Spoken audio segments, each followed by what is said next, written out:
The first thing I want to talk about this morning is North Melbourne's performance, and I would have taken a different tack if I was Clarko. I know you're smarting about losing the game of footy, but we're talking about a team that has only won the one game in the first half of the season, had just come off that win against the West Coast in a tight win, and in a tight game the week before. I thought they were sensational in the first half, and I think we can make sure that we can see that we just don't lose the trees when we're looking at the woods. We've got to make sure that we actually analyse what we've taken as steps to go forward, because they're not winning the flag this year. They're not playing finals this year. You've got to look at little wins, and I think you've got to emphasise those little wins. But Clarko found it difficult, and I understand it given the fact that they gave up that big lead.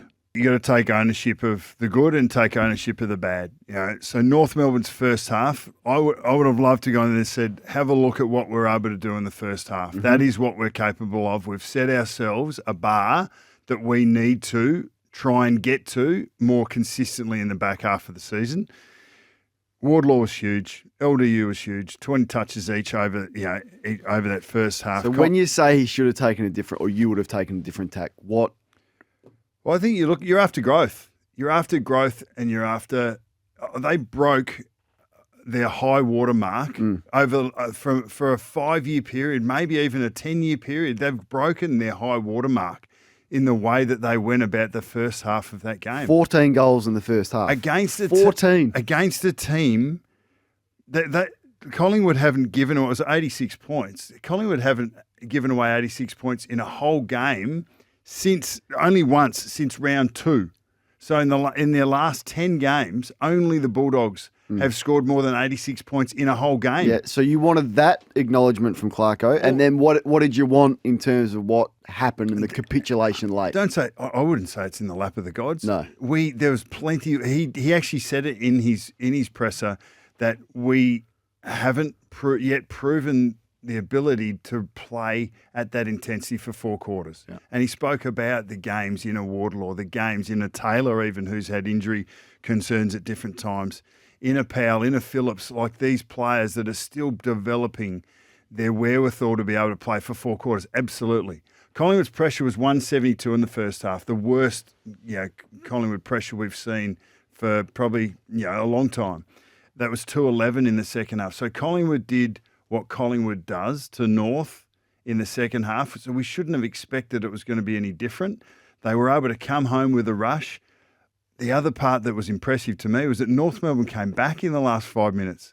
When Tickle kicked that goal and put them back in front, and they had the last shot on goal, they were able to get opportunities to win the game again in that last 5 minutes when all the momentum was away from them. So I thought their first half was enormous, and it was worth celebrating because of the high water mark that they've broken, and they've shown that they're capable of tearing a good side apart if they play the way they can play. Yes, they let a large lead go, but the last 5 minutes showed guts and a will to win in my mind. And when you've only won the one game, I think you've got to highlight those opportunities and those improvements. The other contentious coaching strategy was the subbing of Will Phillips, who was doing a pretty reasonable job on Nick Daicos. Here's Alistair Clarkson when he was asked about that post-match. He's a great coach. He's a premiership coach over a long time. It's not for me to sit here and tell him how to suck eggs. The conversations that were had with players behind closed doors are the important ones. But I felt like he was wounded by the loss. He was wounded by giving up that lead and not winning. And I reckon there was, in some ways, he and the coaching group would reflect on that call with Phillips and say, well, maybe if we wanted fresh legs, we take Shield off and leave Phillips to try and finish the job. But Daicos could have still had that same impact. So you're always sort of wondering, well, it's not black and white. There's grey in this game. Nick Daicos had a great last quarter, yes. He might have had it on Will Phillips with the momentum and the pressure that Collingwood were able to put in. There's nothing wrong with putting your hand up and saying, we just got that wrong. No, I think we would have accepted that more so than defend. Like Liam Shield shouldn't be in this side, let alone tagging Nick Daicos. In the last quarter, he had 2 clearances, 4 inside 50s, 4 score involvements, and was the one that got it going for them. And he quite often is. Yeah, He's and quite often the finisher. And but look, I would have loved thought you would have North loved were that huge. though. If you put yourself in that position, you had a tagger who was not leaving your side. He'd done a pretty good job, and then at 3/4 time, you've run out there the last quarter. He's gone. Well, you absolutely would. Well, sense blood in the water. Daicos had already gone to half forward. Phillips had already been dropped off him. He had 7 touches, kicked 2 goals in that third quarter. So there'd already been moves afoot to change it and to change momentum and to change that particular matchup. So it's not as cut and dried as you're suggesting. But I just think if you see developing coaches and I don't think you get caught up in that loss, and it's important for you to keep shining a light on the things that are working. And I'm sure that's happening at North. And yes, I have seen progress made in the last 2 weeks, and North supporters would be buoyed by that. Point 2 for me was Bobby Hill. Just his performance, 5 goals. He's an absolute if it's possible, he's a low key gun in this competition. And the attributes that he brings to the table for his team have been huge. Mark of the Year contender, and recency bias tells us that that's probably better than the Jamie Elliott one, but we'll have some others that'll come up. But just an elite jump, and he got a couple of rises as he went up. But he is a Mark of the Year, Goal of the Year type player. I actually liked his second mark just as much, the one that was good late in the game to put Collingwood in front. But the thing that strikes me with this bloke, yes, he kicked 5 goals, and yes, he's shown great aerial, and he's got great skill, but his work rate and his selflessness at different times, his consistent energy that he gives to the team, the pressure, he does it everywhere.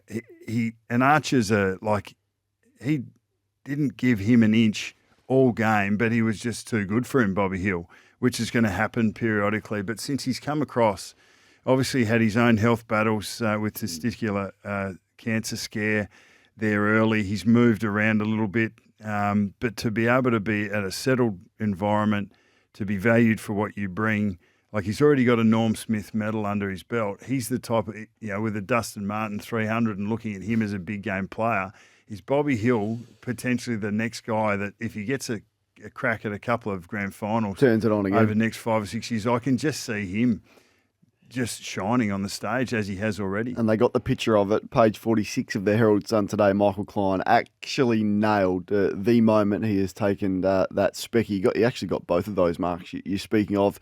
In pitches, point 3, you want to speak about the genius? Yeah, I think, a little less about Sam Mitchell, more about Hawthorn. But when you're coming up against them, how do you scout them?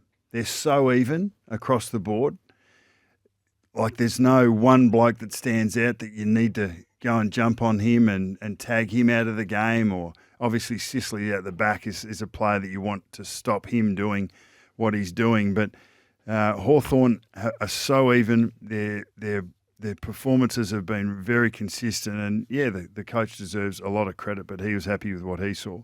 You're that confident about the basis of your game that you can start talking about the next challenge, facing the next challenge, whether it's an opponent or, in this instance, coming up against a Richmond who had a 300-game player, one of the most celebrated players in the game in front of 92,000. But, see, Newcombe, Warple, Nash and Day through the midfield, and then you've got McKenzie and McDonald that might go in there for bits and pieces. Dylan Moore's doing a little bit of centre bounce work. But there's a fleet of small forwards now. So do you go with Moore, who's been their most dangerous? Luke Bruce is coming on as a super sub and does that job particularly well. You got Ginnivan and Watson, McDonald and McKenzie who get up a little bit higher. D'Ambrosio as a wingman is getting the job done. Behind the ball, you've got your Sicily, Scrimshaw, who's been underrated and playing undersized, Frost, who's been relied upon to play that key back role and is doing it so well, but he's got such dash as well. Weddle.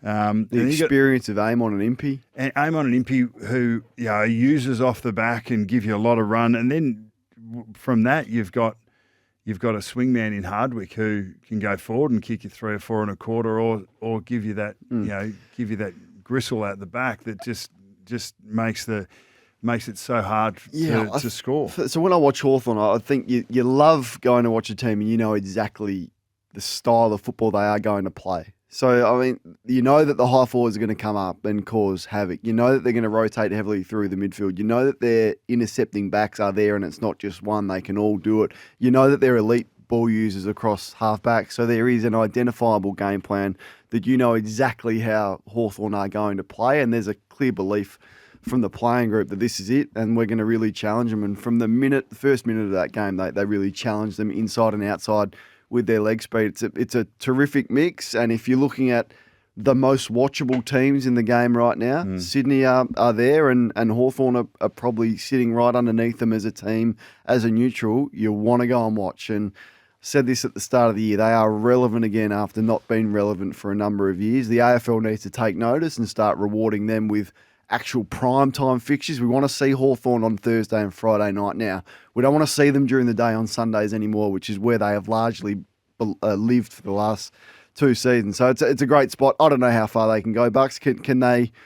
You wouldn't put it past them being there in an elimination final and acquitting themselves pretty well. Yeah, I think they've got the capability of doing that, and I think they've got the momentum to take advantage of over the next 4 or 5 weeks. There'll be challenges. They're going to have to win a couple of close games, but that will be the rub for them whether they get there or not. They're doing it with Gunston, who's on his last legs. They're doing it with Chol, who's a journeyman, who was brilliant in his set shot kicking on the weekend. And Calchadia, who's hasn't played 10 games yet, so Mitch Lewis becomes really important, and not just important to be there, but important to stay there. Luke Beveridge, after the game, they were able to put 149 points on a Fremantle side. Freo hadn't given up 149 points in their previous 10 quarters. Against, so looking at Melbourne, they only have 49 points. This is before their bye. Melbourne 49, Collingwood 75, and then the last half to St Kilda. So 149 points against the second best defence in the competition now. So that Freo weren't great. Let's acknowledge that. But the Dogs have been the best ball movement team in the competition throughout, even when the criticism was coming. They're actually moving the ball from their back 50 to their forward 50 at a greater whack, greater percentage than any other team. So they move it from their 1 in 3, about 32%. The other, for reference, the next best are Brisbane, Port Adelaide and Sydney at moving the ball from their back half to their forward 50 consistently. And what Luke was referencing then was around their last kick and around that forward half use. Instructive that they don't have 2 of their best tools in Norton and Darcy. You don't necessarily need to be tall for it to be effective. So maybe it's a question they'll be asking themselves about how they want to structure up their front 6, but more so, their midfield spread and their use from the back. They got weapons everywhere. This is my thoughts on the Western Ball. This is the playing list that they've got. They have stars everywhere. And what other team in the league has the capability to put 150 on a good defensive team? Not many. That's where the Western Bulldogs are at. That's where the criticism comes from when you underperform with the list that they have got. I guarantee you we won't be reading articles this week about the lack of strength in the Western Bulldogs list. They are there. It's up to them how far they go this year. If they can find that consistency, there's no reason they can't go a long way. Just on Freo, imagine paying $900,000 each to 2 ruckmen and losing stoppages by 40 points. It's bizarre that they've made that decision and continually defend that decision. They're a better side with Jackson as the sole ruckman, and I'm not sure Darcy is worthy of his place in the side at the moment. We can discuss that at length. They gave you a bit of an angle there to have a go at that. He can't get around the ground, Darcy. Can we identify that scores from stoppage and not just the ruckman? I know, but it gives you a fair look at it when they've kicked 7 goals from centre bounces when largely it was Darcy with that responsibility early. He's got one effort in him. To me, it looks like he needs to go back and have a significant block of training. He's always looking to come off the ground, and he's got one effort in him, and things just change when Jackson is in there. It's more dynamic, and there's a different mix. And Luke Jackson's performance was reasonably strong, but when you get English and Lobb absolutely taking it to you, and you've got those 2 ruckmen on that coin, then it becomes another talking point again. Let's move on, because you want to speak about Ross. Yeah, just on the Dogs, Richards back in that side, and Liberatore, I think, is the suit for him. So, with Norton and Darcy to come back, things are looking up. The last point I have the fifth is about the Saints, and we're going back to one of the first games of the round. But would you rather win ugly or lose pretty? And that's the query and the quandary that the Saints fans have at the moment. And Ross was questioned on it after the game. Well, you'd prefer, if they're the only two choices, I'd win ugly. Yeah. No, so there's no sustenance. But they didn't do either. No, they lost pretty. Yeah, lost pretty. They lost pretty. But if they're the only two choices, but the fact is they're not the only two choices. You can win pretty, and that's the whole idea. Okay, you've got to express yourself, and you've got to be able to take the game on, and you want to be able to score heavily. And we've seen that is one way of winning games of footy. But let's be under no illusions. The best teams in the competition are also the best pressure teams, the best contested ball teams, and the best defensive teams. Sydney are doing what they're doing. I had a text from a Swan supporter halfway through this segment. He said, all the talk is cute, but one team is 3 games and 30% clear at the halfway mark. That is remarkable. And we will talk to Joel Amati about that. Has the pressure of the low scores got to him, and he's overcorrected to the point where he's given up 125 points, which he's only done 18 times in, I think it's 322 games as coach. I know it's one game, so you don't want to look too much into just one performance, but do you feel like all the eyes on their lack of scoring and their scoring profile got to him to the point where they clearly overcorrected too far? No, I don't think that was too much of a reason for it. I think Brisbane their numbers in the last 6-7 weeks have been huge, off the charts with their offense, and they're hard to stop. They spoke about it before the game. They were trying to take their uncontested marks away. They couldn't. 7 goals in the first quarter was significant, but they actually, as he said, they won the game by 11 points or 2 goals after quarter time. You don't get any points, premiership points for that, but they were able to find a better balance for their offense and their defense in the last 3 quarters. And they had a lot going for them. Higgins stepped up, and he's a great forward for them. But they're not the side they were. I think they coached the years off them last year to be able to get them in the finals. I don't see them as a finals side from here. They just haven't got enough going for them. If I'm I don't mind the way Ross coaches. You've got to start with contest and pressure on ball. He's working around a midfield that just isn't capable, and that's a big holder, to begin your game plan from. That was the moment. Dustin Martin in front of 92,311 at the MCG on Saturday. That's the largest ever VFL/AFL game. Saturday home and away crowd. And they turned out in force, and that goal that he kicked, what a moment it was. And then after the game, Bucks, just the way that himself and Fox Footy handled it, and Hawthorn handled it, and the crowd sticking around. It was one of the more special moments I've seen. It was. The crowd, I was late to get to my call time leading into the game, and I was going through the city, and I was already frustrated because I needed to get there. The Richmond fans everywhere. They were just pouring into the G, through the city, out of the train stations, and I thought, wow, this is going to be massive.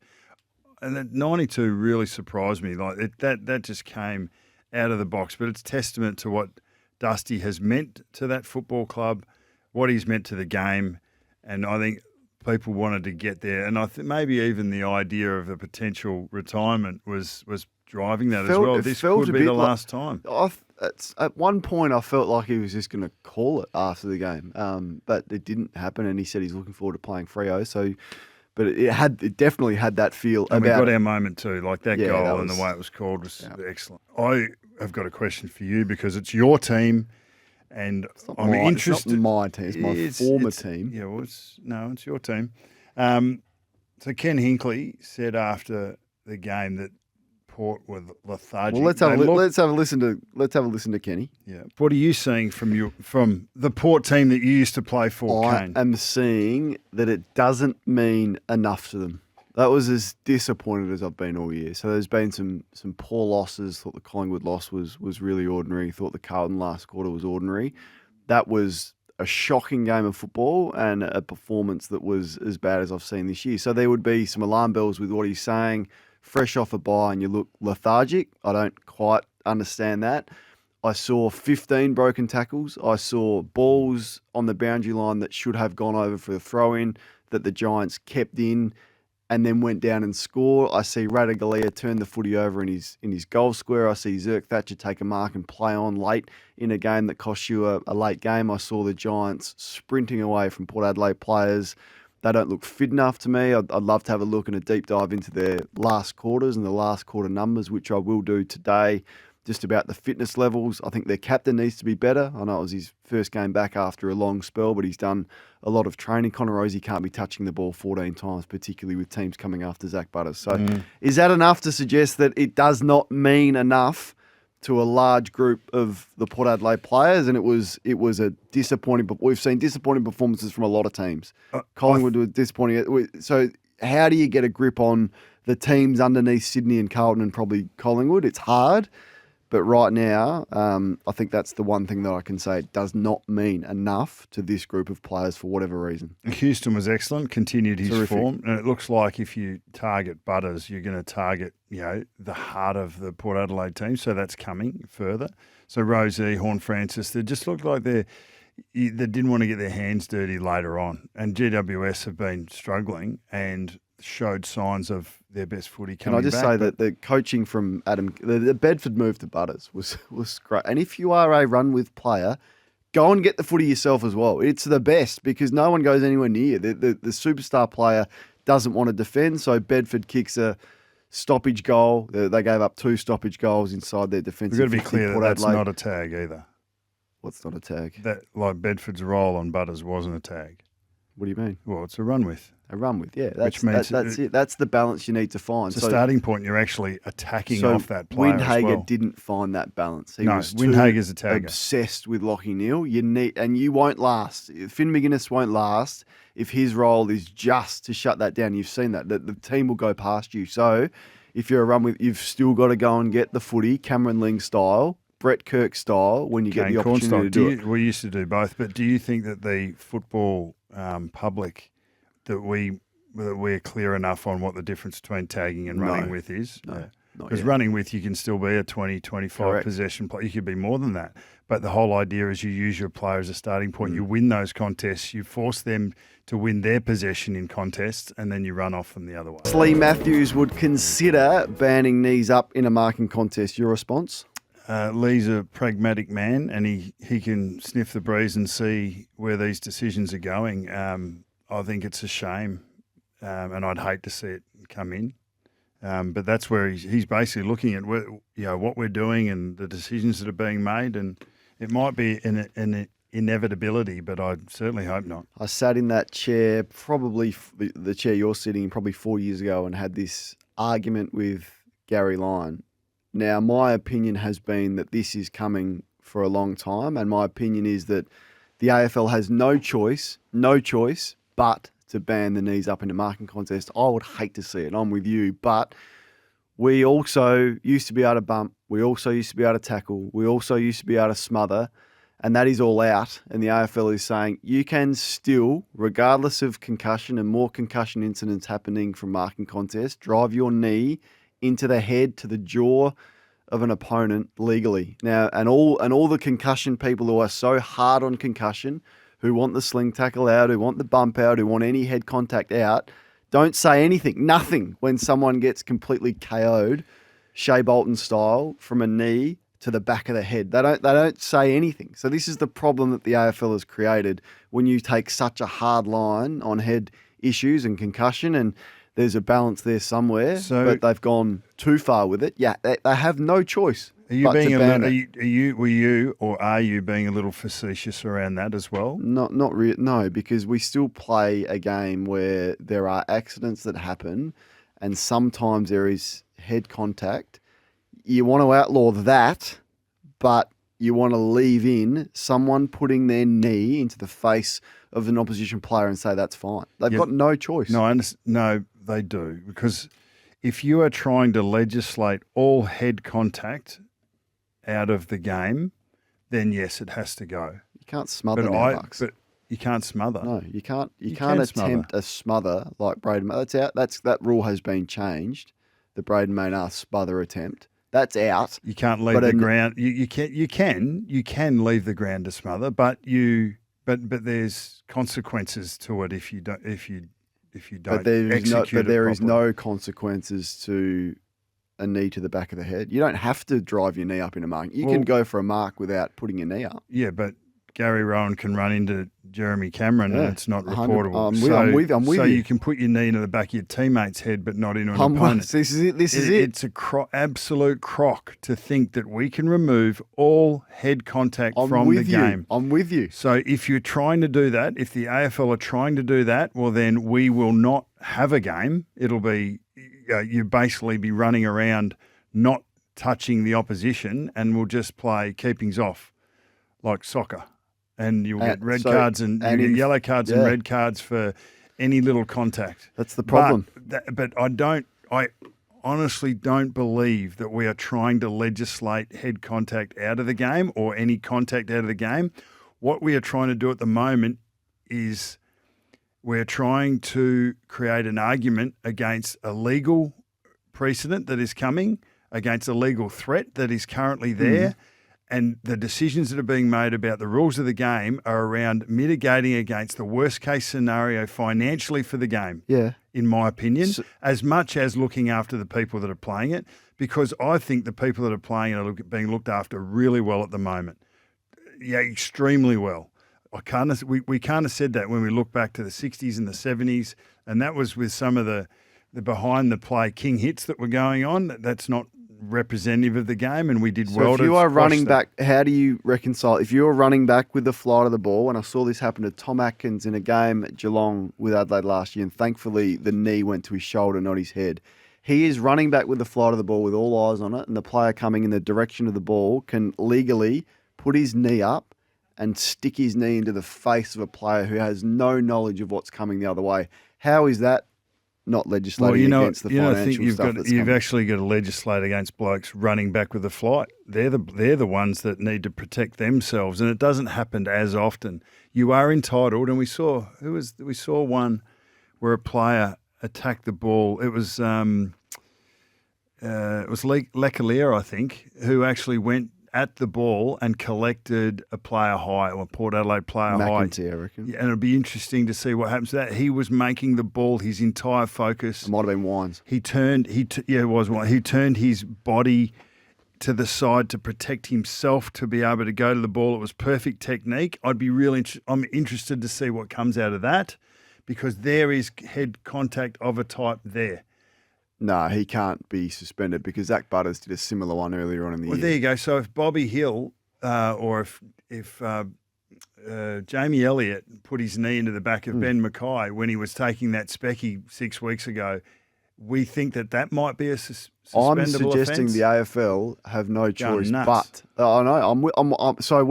My opinion is different to Lee. This is just the rod that the AFL has made, and everyone else that is so strict on head contact, yet they don't care. No one cares when someone gets knocked out with a knee to the head, but they care if a piece of their hair is brushed on the ground from a sling tackle.